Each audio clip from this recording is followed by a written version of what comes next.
यज्ञ करायचं. कुणाला जर मुलगा होत नसेल तर त्यांनी काय करायचं? होम हवन यज्ञ करायचं. यज्ञाला फार महत्व दिला जात असायचं. दशरथ राजाला पुत्र संतती नव्हती, पुत्र कामिष्ठी यज्ञ केला आणि 4 संतान प्राप्ती झाली. नाही मग श्राद्धदेव नावाच्या राजाने पुत्र कामेष्ठी यज्ञ केलेला आहे आणि त्या पुत्र कामेष्ठी यज्ञ करण्यासाठी वशिष्ठ मुनी बसलेली आहे. इकडे लक्ष द्या बरं. वशिष्ठ मुनी ते पुत्र कामेष्ठी यज्ञ करत आहेत. आता राजाला पाहिजे होता मुलगा आणि राणीला पाहिजे होती मुलगी. मग ती राणी वशिष्ठ मुनींना एकांतात सांगते, म्हणे गुरुदेव तुम्ही असे काही मंत्र म्हणा जेणेकरून मला मुलगी प्राप्त झाली पाहिजे, मला मुलगी झाली पाहिजे. इकडे राजा म्हणतो मुलगा झाला पाहिजे, राणी म्हणते मुलगी झाली पाहिजे. ऐका कुणाचं?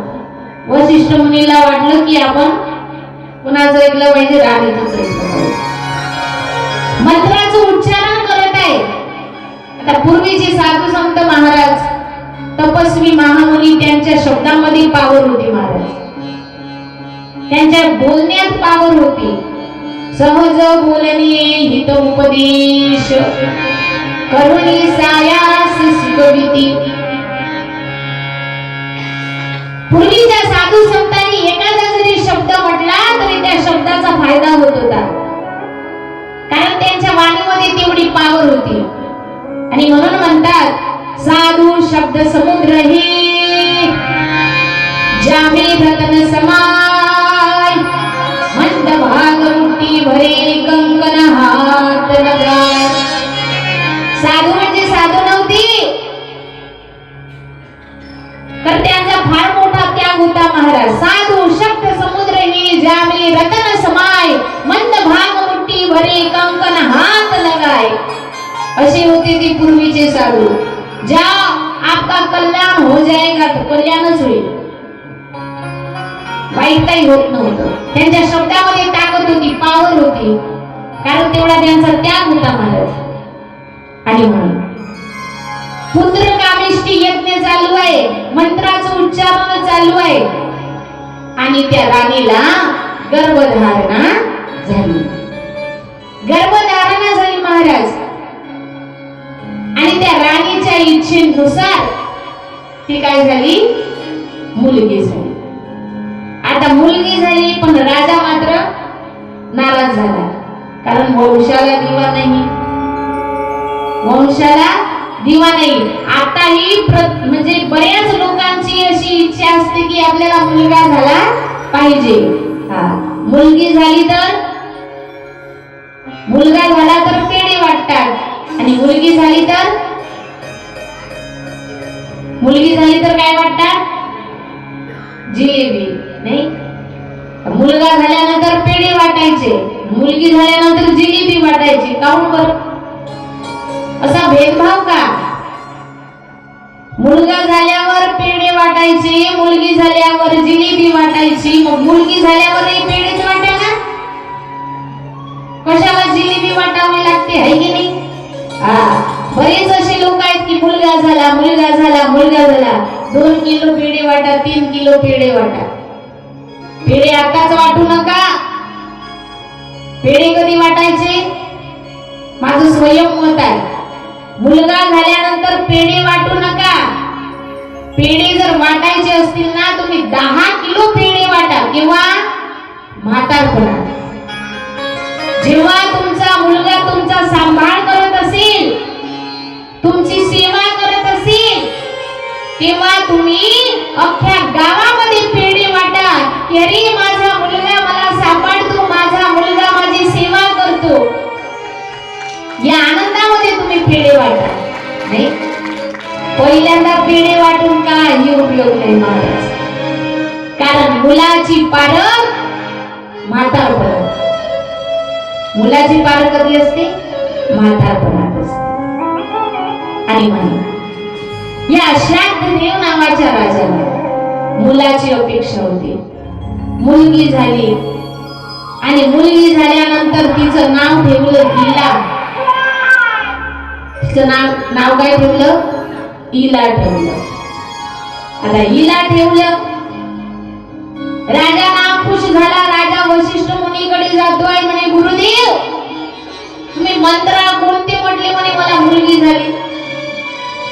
वशिष्ठ मुनी म्हणतात बाबा म्हणे तुझ्या बायकोची इच्छा होती मुलगी झाली पाहिजे म्हणून त्यानुसार मी मंत्राचं उच्चारण केलं म्हणे. आता तुम्ही असे मंत्र म्हणा म्हणे की ती मुलीचं मुलामध्ये रूपांतर झालं पाहिजे. मग ते वशिष्ठ मुनी होते महाराज. आणि त्या वशिष्ठ मुनींनी मंत्राचा उच्चार केलं आणि ती मुलगी मुलाच्या स्वरूपामध्ये प्राप्त झाली आहे. आता तुम्ही म्हणाल ही अंधश्रद्धा आहे, पण ही अंधश्रद्धा नाही. हा संतांचा चमत्कार आहे. हा साधूचा पावर आहे महाराज. ही संतांची पावर आहे. संत काय करू शकत नाही. म्या बोलविल्या वेदूर बोले, म्या चालविल्या सूर्य चाले. संतांमध्ये किती पावर होती. आज जनाबाईच्या गोऱ्या विठ्ठल विठ्ठल बोलत होत्या. आपले खोवाळ विठ्ठल विठ्ठल बोलत नाही. जनाबाईच्या गोऱ्या विठ्ठल विठ्ठल बोलत होते. चोखा महार मरण पावले तेव्हा त्यांच्या अस्थी ओळखण्यासाठी लोक गेले. तर ज्या अस्थीमधून विठ्ठल विठ्ठल निघत होतं ती चोखा महारांची अस्थी होती. आणि आज त्या चोखोबांची पहिली पायरी कुठे आहे? आपल्या विठोबाच्या मंदिराजवळ आहे. ही संतांची पावर आहे.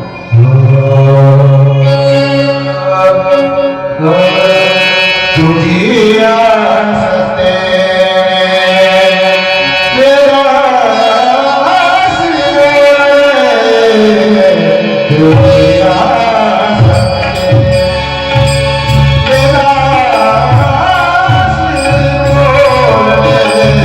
तुझी आसते तेरा आसरे,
तुझी आसक्तीने वेदासी बोलणे, सूर्यासी चालणे तुझी आवडे.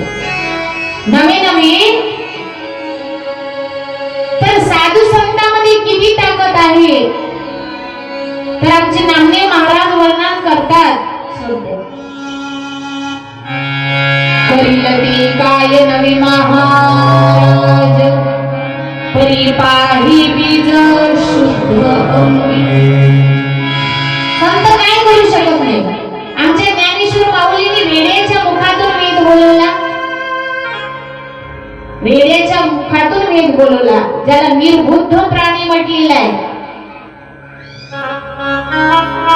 त्या वेड्याच्या मुखातून वेद बोलवला.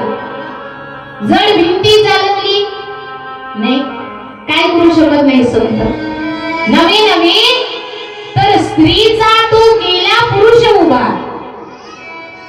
आमच्या माऊलीने स्त्रीचा पुरुष केला. एवढी पावर त्यांच्या शब्दामध्ये होती. कारण जो जो दिवस उगवला तो ज्ञान देवी सफल केला. प्रत्येक दिवस एक एक श्वास त्यांचा वाया जात नव्हता महाराज. आणि आपला अख्खं आयुष्य वाया चाललं तरी देवाचं नाव तोंडात येत नाही. समर्थ रामदास स्वामींनी 13 कोटी नामाचा जाप केला. किती? 13 कोटी नामाचा जाप केला. तेव्हा रामदास स्वामींना कुणाची प्राप्ती झाली? राम प्रभूची. प्रत्यक्ष राम भगवान त्यांना मिळाले. त्यांचं दर्शन प्राप्त झालं त्यांना. त्या रामदास स्वामींना वेड लागलं होतं त्या प्रभूचं, आणि त्या वेड लागल्यामुळे त्यांनी 13 कोटी नामाचा जाप केला. आपण करू शकतो का? मग एवढं जाप केल्यानंतर त्यांच्यामध्ये पावर येणार की नाही बरं? आपल्याच्यानं एकही माळ जपणं होत नाही. एकही माळ जपणं होत नाही, नाही. आणि म्हणून रामदास स्वामी म्हणतात, ध्यान लागले रामाचे, ध्यान लागले रामाचे, ध्यान लागले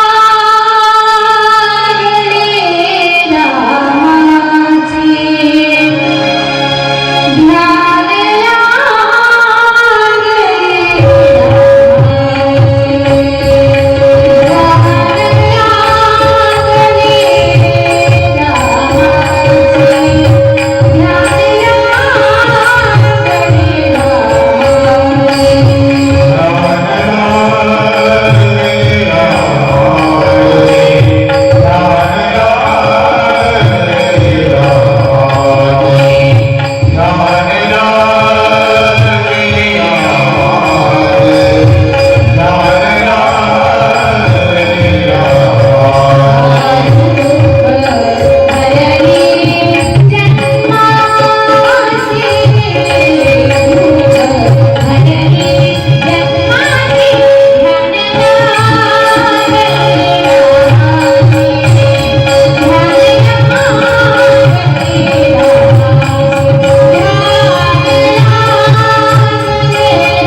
आपल्याला कशाचं ध्यान लागलं? इकडे तुकडोजी महाराज म्हणतात, अपनी आत्म के चिंतन में हरदम जागृत रहना है, ओम सोम श्वास से अपने अंतर्दृष्टि में आपल्याला ध्यान लागलं जेवायचं, आपल्याला ध्यान लागलं मोबाईलचं, नाही, देवाचं ध्यान त्यांना लागलं. म्हणून त्यांच्यामध्ये तेवढी पावर आणि त्यांचे शब्द सहज बोलणे हित उपदेशाने करुणी सायास शिकवले. आमच्या माऊलींनी स्त्रीचा पुरुष उभा केला. कसा स्त्रीचा पुरुष उभा केला? तर कथेमध्ये पुन्हा कथा तुम्हाला सांगते. जयपाल नावाचा एक राजा होता. त्या राजाला पहिल्यांदाच 3-4 पुरी होत्या. पाचव्यानं त्याची पत्नी गर्भवती होती. पाचव्यानं गर्भवती होती तेव्हा राजा राणीला ताकीद देतो की म्हणे, राणी जर पुन्हा मुलगी झाली तर त्या मुलीलाही जिवंत ठेवणार नाही आणि तुलाही जिवंत ठेवणार नाही. मग काय महाराज, दुर्दैवानं त्या राणीला 5वी मुलगी झाली. 5वी मुलगी. ही राणी मनात विचार करायला लागली, जर राजाला समजलं तर माझ्या मुलीलाही मारून टाकेल आणि मलाही मारून टाकेल. मग काय करावं? तिनं एका ब्राह्मणाला जवळ घेतलं. त्या ब्राह्मणाला सांगितलं की बाबा, मी तुला एवढ्या लाखाच्या मोहरा देतो, पण तू राजाला सांगायचं मुलगा झालेला आहे. दासीला सांगितलं, राजाला जाऊन सांग मुलगा झाला, मुलगा झाला, मुलगा झाला. दासीनं सांगितलं राजाला मुलगा झाला, मुलगा झाला. राजाची छाती फुलली, छाती ठोकून सांगायला लागला, मला मुलगा झाला, मुलगा झाला. राजाला आनंद झाला, पण इकडे राणी दुःखीत होती, कारण मुलगी झाली होती. कसं सांभाळायचं? तिकडे ब्राह्मणाला सांगून ठेवलं की ब्राह्मण बुवा, राजाला सांगा जर पंचांग पाहायला आले तर, मुलाचं नाव काढायचं असलं तर त्यांना सांगा की मुलगा सगळं व्यवस्थित आहे, चांगल्या नक्षत्रावरती जन्माला आला, पण 20 वर्ष मुलाचं तोंड पाहता येणार नाही. आणि जर मुलाचं चुकूनही तोंड पाहिलं तर मुलगा मेल्याशिवाय राहणार नाही. आता ब्राह्मण बुवाला सांगितलं, ब्राह्मण बुवाने तसंच राजाला सांगितलं.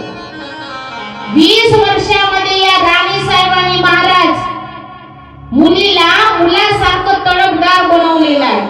मुलांचे कपडे, केसही तसेच, आणि मग काय, तलवारबाजी कशी चालवावी, ढाल कशी चालवावी, युद्ध कसं करावं, सगळं शिकवलं महाराज त्या मुलीला. त्या मुलीला तरबेज केलं राणी साहेबांनी. आता 20 वर्षाची मुलगी झाली. राजाला वाटलं 20 वर्ष झाली, आता आपला मुलगा 20 वर्षाचा झाला, आता आपल्या मुलासाठी एक राजकुमारी पाहिली पाहिजे.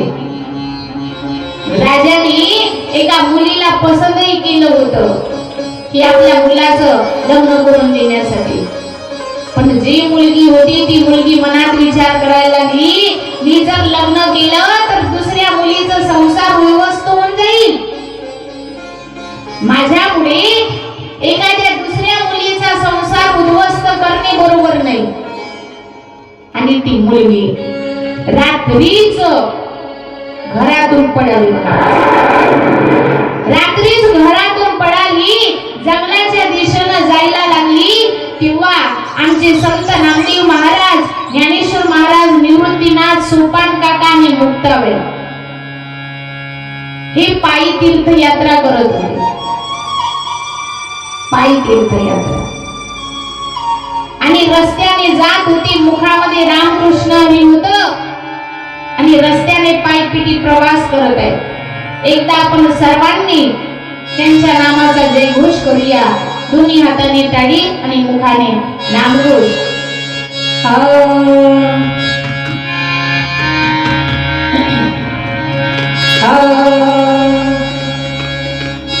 निवृत्ती राया निवृत्ती राया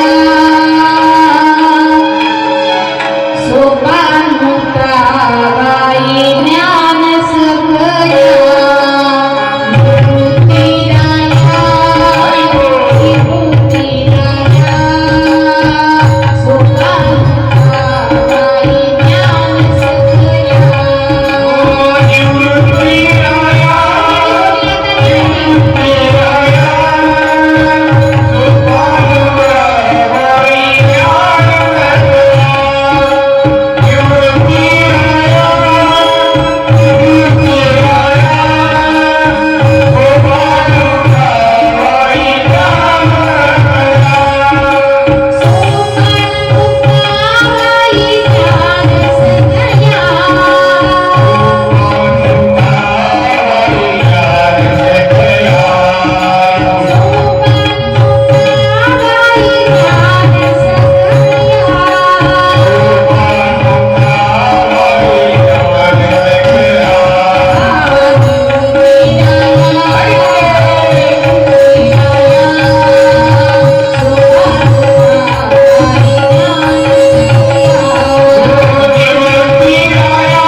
सर्वांनी म्हणायचं आहे, सगळ्यांच्या मुखातून आवाज आला पाहिजे.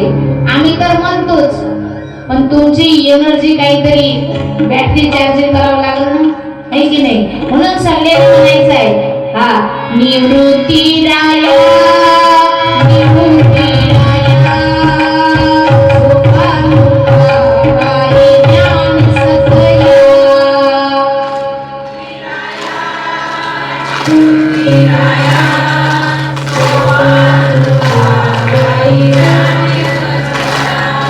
आवाज धीमी धीमी येत आहे, थोडस यातून वाढवा.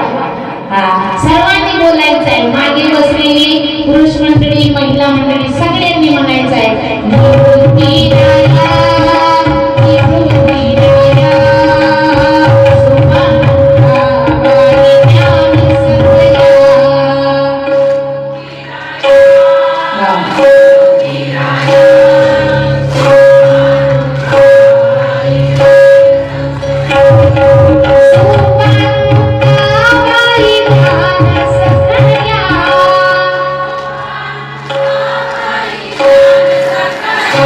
Ah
माऊलींचा आवाज आला आणि तिला वाटलं माऊलींना शरण जावं.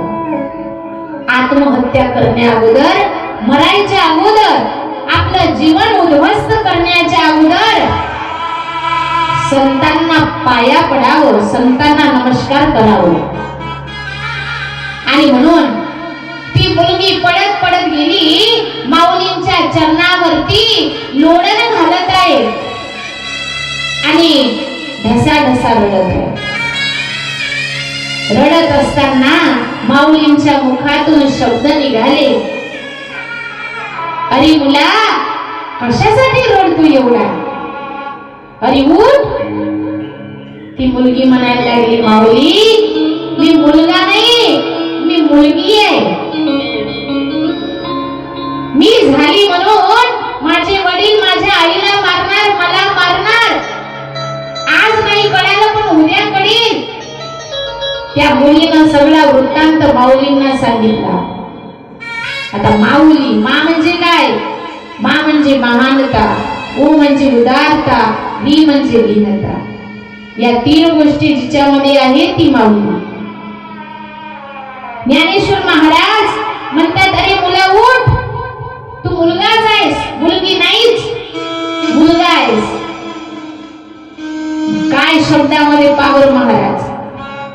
जेव्हा ती मुलगी बाकून नमस्कार करते आणि जेव्हा उभी उठते आणि पाहते तर काय, मुलीचं शरीर मुलामध्ये रूपांतरित झालेलं आहे. याचं प्रमाण आहे महाराज. जीही निमिष मात्री देह पालटला, जीही निमिष मात्री देह पालटला, स्त्रीचा तू केला पुरुष उभा, स्त्रीचा तू केला पुरुष उभा, जीही निमिष मात्री देह पालटिला. जीही निमिष मात्री, निमिष म्हणजे डोळ्याची पापणी पडते, आम्ही उघडझाप करतो ना, त्या तेवढ्या क्षणात. स्त्री जातो केला पुरुष उभा. काय त्या संतांमध्ये पावर आहे. करील ते काय नवी महाराज, काय करू शकत नाही. संत महात्मे मनामध्ये जर पकडलं ना तर अशक्य काम शक्य करून दाखवणारे ते संत महात्मे नाही. आणि म्हणून जी मुलगी झाली होती इला नावाची, राजा म्हणतो आपण आपल्या मुख्य मुद्द्याकडे येऊया. तो श्राद्धदेव नावाचा राजा म्हणतो मला मुलगा पाहिजे. तेव्हा वशिष्ठ मुनी मंत्राचं उच्चारण करतात आणि ते स्त्रीच्या शरीर मुलाच्या शरीरामध्ये रूपांतरित होतं. आणि नंतर त्या मुलाचं नाव ठेवल्या जाते, त्या मुलाचं नाव ठेवल्या जाते शुद्धुम्न. शुद्धुम्न नाव ठेवल्या जाते महाराज. आणि मग हा मुलगा काय करतो, एक दिवस घोड्यावर बसतो आहे आणि शिकारीसाठी जातो आहे. एकटाच शिकारीसाठी जात आहे महाराज. आणि शिकार करण्यासाठी तराईच्या प्रदेशामध्ये लिहिलंय, तराईच्या प्रदेशात. आता नाव जरा अनोळखी आहे. तराईच्या प्रदेशामध्ये गेला आणि तिथं गेल्याबरोबर परत तो स्त्री रूपामध्ये प्राप्त झाला. आता परत स्त्री रूपामध्ये कसा काय प्राप्त झाला म्हणाल तर जो तराईचा जो प्रदेश आहे, जेवढा तो भाग आहे, एरिया आहे, तो एरिया भोलेनाथांनी श्रापित केलेला होता. मग भोलेनाथांनी कसा श्रापित केला होता म्हणाल तर त्या स्थानावरती, त्या भागामध्ये एकदा शंकर भगवानजी आणि सती मैया एकांतामध्ये आहे. आणि एकांतामध्ये असताना त्या ठिकाणी ऋषी मुनी भोलेनाथांचा शोध घेत घेत आलेली आहे. कशासाठी? भोलेनाथांचं दर्शन करण्यासाठी.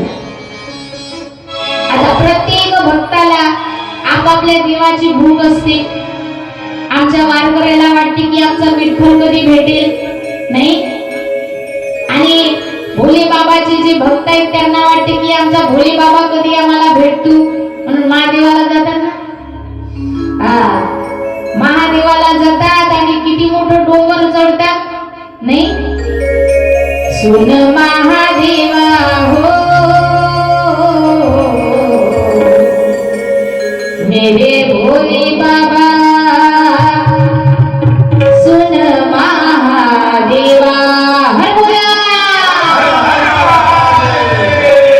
मेरे भोले से भोले, मेरे भोले से भोले, मेरे भोले से भोले,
भोले बाबाचे गाणे म्हणल्यावर भोले बाबांचे भक्त दांडा कसे ते त्यांच्या. मेरे भोले से भोले बाबा. आमचे जगन्नाथ बाबा प्रत्यक्ष शिव स्वरूप होते, आहे की नाही? आमचे जगन्नाथ बाबा सुद्धा प्रत्यक्ष शिव स्वरूप होते. आणि भोलेनाथ बाबांचं दर्शन घेण्यासाठी पहाडातून ऋषी मुनी येत आहेत शोध घेत घेत. कुठे आहेत भोले बाबा, कुठे आहेत भोले बाबा? तर ते भोले बाबा होते एकांतामध्ये सतीमैया सोबत. आता एकांतामध्ये असताना जेव्हा ऋषी मुनी आले तेव्हा सतीमैया लाजलेली आहे. आणि लाजल्यानंतर इकडे भोलेनाथ बाबा, भोले बाबांच्या मुखातून शब्द निघालेला आहे, अरे आम्ही एकांतामध्ये असताना सुद्धा तुम्ही या ठिकाणी आला. म्हणे जा म्हणे, या तराईच्या भागामध्ये जो कोणी येईल तो स्त्री देह त्याला प्राप्त होईल. श्रापित केलं भोलेनाथ बाबांनी. आणि म्हणून त्या परिसरामध्ये तो शुद्धोन्न नावाचा मुलगा गेलेला आहे. आणि गेल्यानंतर पाहतो तर काय, परत स्त्री रूपामध्ये आलेला आहे. आता परत स्त्री रूपामध्ये आला आणि त्या प्रदेशातून बाहेर पडू शकत नव्हता. तेव्हा त्या तराईच्या भागाच्या जवळ चंद्राचा मुलगा बुध, चंद्राचा पुत्र कोण? बुध. या बुधाचा त्या ठिकाणी आश्रम होतो आणि त्या ठिकाणी हा शुद्धुम्न नावाचा मुलगा स्त्रीच्या रूपामध्ये प्राप्त झाला आणि त्या आश्रमामध्ये गेला. आणि आश्रमामध्ये गेल्यानंतर काय, त्या ठिकाणी चंद्राच्या मुलाने म्हणजे बुधाने तिच्यासोबत लग्न केलं आणि काही वर्ष त्या शुद्धुम्नाने तिथं घालवलेले. तिच्या पोटी एक पुत्र सुद्धा झाला, त्याचं नाव आहे पुरुरवा. पुरुरवा नावाचा एक मुलगा झाला आणि नंतर काही वर्षानंतर त्याला पूर्व वृत्तांत आठवलं, रे आपण तर पुरुष रूपामध्ये होतो आणि स्त्री रूपामध्ये प्राप्त झालो, पण मला पुन्हा पुरुष देह मिळाला पाहिजे. याच्यासाठी काय करावं, याच्यासाठी काय केलं पाहिजे. तेव्हा स्त्रीच्या रूपामध्ये असताना वशिष्ठ मुनींची आराधना केलेली आहे. वशिष्ठ मुनींचं स्मरण केलेलं आहे. गुरुर्ब्रह्मा गुरुर्विष्णू गुरुर्देव महेश्वरा गुरुर् साक्षात् परब्रह्म तस्मै श्री गुरुवे नमः. तो शुद्धुम्न स्त्रीच्या रूपामध्ये असणारा जो शुद्धुम्न आहे तो वशिष्ठ मुनींना प्रार्थना करत आहे, हे गुरुदेव मला परत पुरुषांचं शरीर मिळालं पाहिजे, याच्यासाठी मला काय करावं लागेल. तेव्हा वशिष्ठ मुनी त्या शुद्धुम्नाला सांगतात की हे शुद्धुम्न, तुला परत पुरुषाचं शरीर प्राप्त करण्यासाठी त्या भोलेनाथांची आराधना करावी लागली. मग आता तो मुलगा शुद्धुम्न भोलेनाथांची आराधना करतो आहे. नागेंद्रहाराय त्रिलोचनाय भस्मांगरागाय महेश्वराय नित्याय शुद्धाय दिगंबराय तस्मै काराय नमः शिवाय ओम नमः शिवाय नमः शिवाय ओम नमः शिवाय. भोलेनाथांची आराधना करत आहे.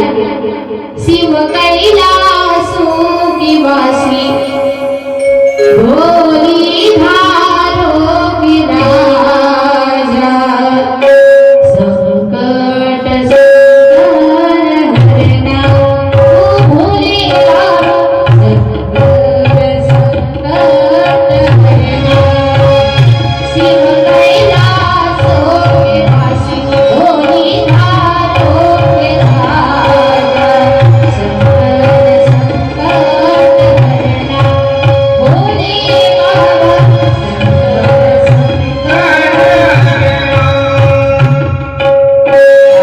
भोले बाबांची आराधना चालू आहे. शंकर तेरी जटा में बहती है गंगाधारा, शंकर तेरी जटा में बहती है गंगाधारा, शंकर तेरी जटा में बहती है गंगाधारा,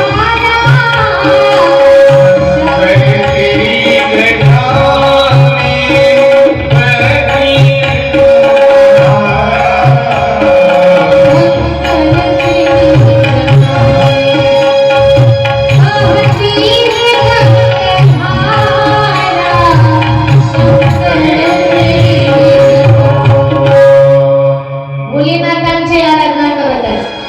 भोलेनाथ बाबा प्रसन्न झाले आणि भोलेनाथ बाबा सांगतात, आशीर्वाद देत आहेत की तू एक महिना मुलगा म्हणजे एक महिना पुरुषाचं शरीर मिळेल आणि एक महिना तू स्त्रीच्या रूपामध्ये राहशील. राहिली काय एवढच, एक महिना मुलगी आणि एक महिना मुलगा. आता असं किती दिवस चालणार. शुद्धुम्न हा गेलेला आहे आपल्या राजवाड्यामध्ये. राज्यामध्ये. आणि श्राद्धदेव नावाचा राजा पाहतो रे, आपला मुलगा 1 महिना मुलीच्या शरीरात आणि 1 महिना मुलाच्या शरीरात. आता त्याच्यासाठी काय करावं? भोलेनाथांना विचारतात त्याच्यासाठी काय करावं की कायमचं पुरुषाचं शरीर प्राप्त झालं पाहिजे. काय करावं? तेव्हा भोलेनाथ बाबा म्हणायला लागले, मेरे बस की बात नहीं है, आप भगवती माँ की उपासना करो, जगदंबे की उपासना करो. आणि मग काय, इकडे श्राद्धदेव नावाचा राजा त्या भगवती मातेची उपासना करत आहे, त्या जगदंबेची उपासना करत आहेत, कठोर व्रत करत आहेत, होम हवन यज्ञ करत आहेत. कशासाठी? त्या स्त्रीला कायमचं पुरुषाचं शरीर मिळवण्यासाठी.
उपासना करत आहेत.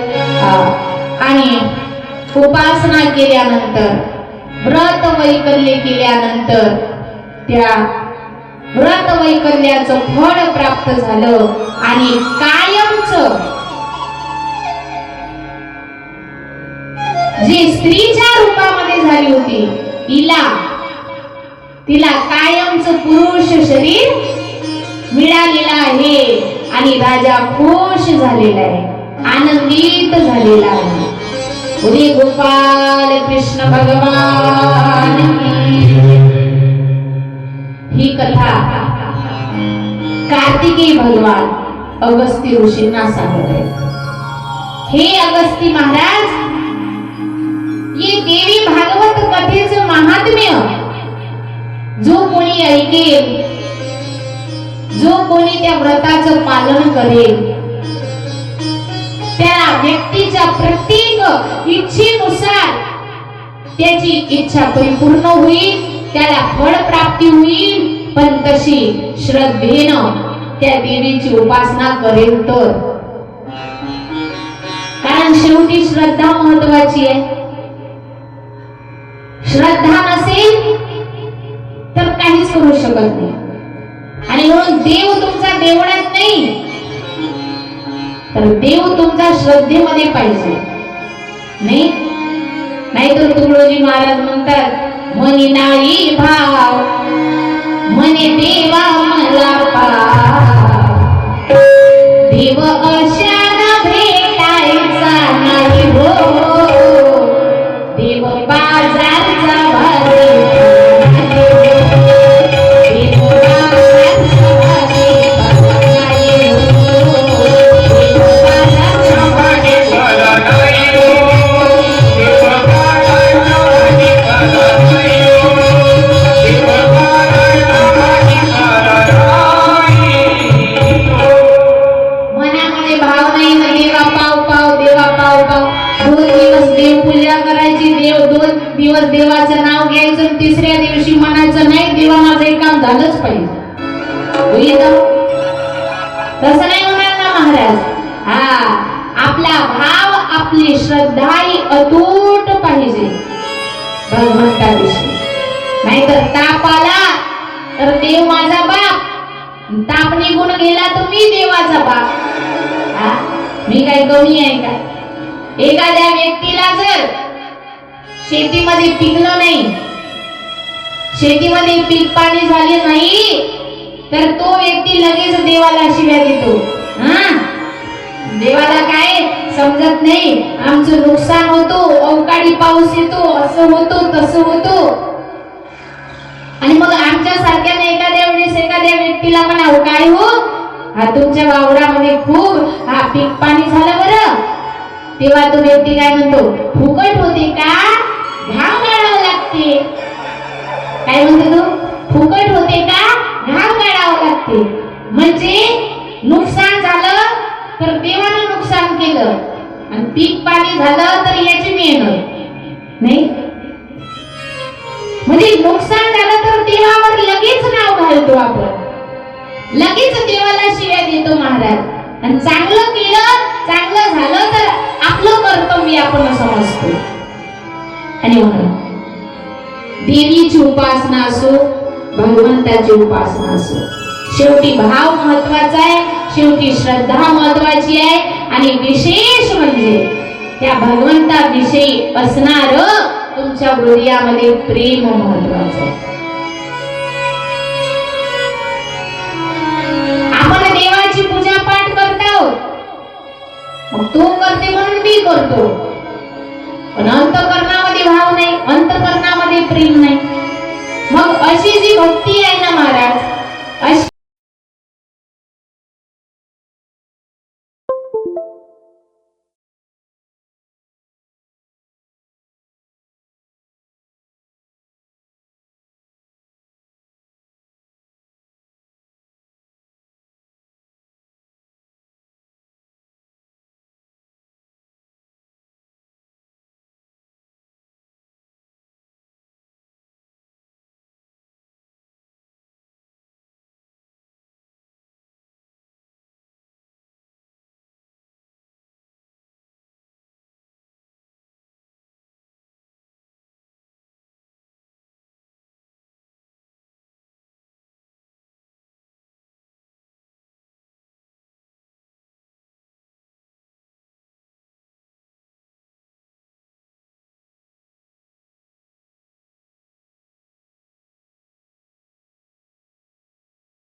कुणासारखी राहत नाही.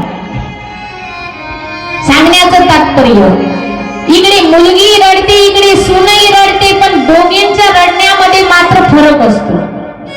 हे मात्र खरं आहे. दोघींच्या रडण्यामध्ये फरक असतो. मुलगी रडते प्रेमापोटी, सुनबाई कशासाठी रडते? सुनबाईच्या डोळ्यात तर अश्रू राहतात, पण पाहिजे तसं पोरीसारखं प्रेम राहत नाही. आणि म्हणून तुकोबाराय म्हणतात, सासूसाठी रडे सून. सूनबाई रडते कशासाठी? लोकांच्या लाजोबाई. इकडे सासू मरण पावली नाही तरी डोळ्यातून अश्रूचा थेंब नाही पडत. अश्रू तर गाळावं लागतील नाही, मनामध्ये प्रेम नाही पण अश्रू तर गाळावं लागतील, लोकांना दाखवावं तर लागेल. आणि म्हणून तुकोबाराय म्हणतात, भक्ती कुणासारखी असावी? पोरीच्या रडण्यामध्ये जिथे अश्रू आहे आणि प्रेमही आहे. सुनेच्या रडण्याप्रमाणे नसावी, अश्रू आहे पण मनात प्रेम नाही. व्यवहाराचं जाऊ द्या, भक्तीचं बघूया आपण. मग तुम्ही देवाची उपासना करता की देवीची उपासना करता, त्या जगदंबेची उपासना करता? कुणी करतो म्हणून आपण करायचं नाही, तर अंतरंगातून करायचं. आपल्यामध्ये भाव आहे, आपल्यामध्ये प्रेम आहे म्हणून करायचं. तेव्हाच ती भक्ती सफल होईल, तेव्हाच ते ज्ञान यज्ञ सफल होईल.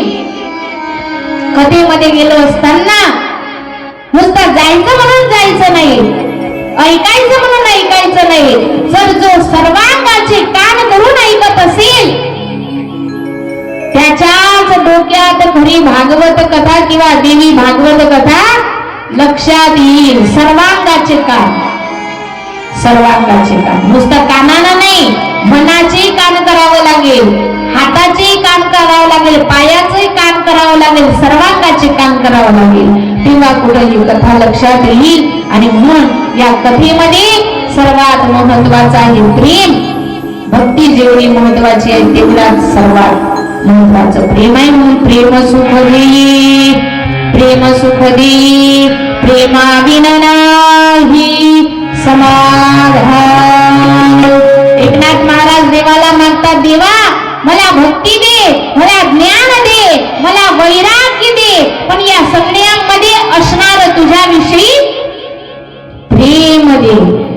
ढाई अक्षर प्रेम के पडेसु पंडित होय. भक्ती प्रेमा विन ज्ञान नको देवा, अभिमान नित्य नवातया माझी. अशा प्रकारे व्यास महाराज जन्मजेला झाला.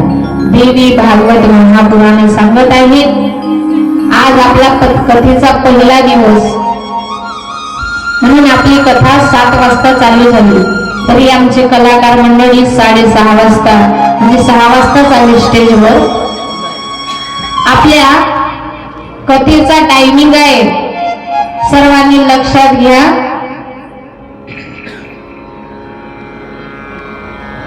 आपल्या कथेचा टायमिंग आहे संध्याकाळी म्हणजे 6 वाजता कथेला सुरुवात होईल. 6-6:30 वाजता कथेला सुरुवात होईल आपली. आणि उद्यापासून कथेमध्ये प्रसंगानुसार सुंदर असं उत्कृष्ट या ठिकाणी झाकी दर्शन आपल्याला होईल. झाकीच्या रूपामधून देवी भगवती मातेचं तुम्हाला दर्शन होत जाईल. प्रसंगानुसार झाकी दाखवण्यात येईल या ठिकाणी. तरी प्रत्येकाने कथेचा आणि झाकी दर्शनाचा सुद्धा लाभ घ्यायचा आहे. आणि उद्या ठीक 4 वाजता या ठिकाणी हरिपाठाला सुरुवात होईल. आणि माऊलीच्या हरिपाठामध्ये सुद्धा सर्वांनी सहभागी व्हायचं आहे, कथेमध्ये सहभागी व्हायचे आहे आणि आपल्या कार्यक्रमाची शोभा वाढवायची आहे. जिंदगी जब तक रहेगी, जिंदगी जब तक रहेगी, फुर्सत ना होगी काम से, कुछ समय ऐसा निकालो, प्रेम करो भगवान से, प्रेम करो भगवान से. पाय मात्र ज्यांना पायाचा त्रास असेल त्यांनी खुर्चीवर बसा, ज्यांना पायाचा त्रास नाही ते खाली बसू शकता. 4 तास बसावं लागते, अशी मांडी करा तशी मांडी करा, पण या कथेमध्ये कथेमध्ये बसायला या, कथेमध्ये झोपली तरी चालेल पण कथेमध्ये या, नाही का? जेणेकरून देवी भागवत कथेमध्ये सांगितलेलं आहे आपण 4 तास, 1 तास, अर्धा तास किंवा क्षणभर जरी आपण कथा या कानाने ऐकली तरी आपल्या नावाची नोंद भगवंताच्या काय रजिस्टर मध्ये झाल्याशिवाय राहणार नाही. आणि म्हणून सर्वांनी या कथेमध्ये यावं, झाकी दर्शनाचा लाभ घ्यावा. आज आपला कथेचा पहिला दिवस आहे.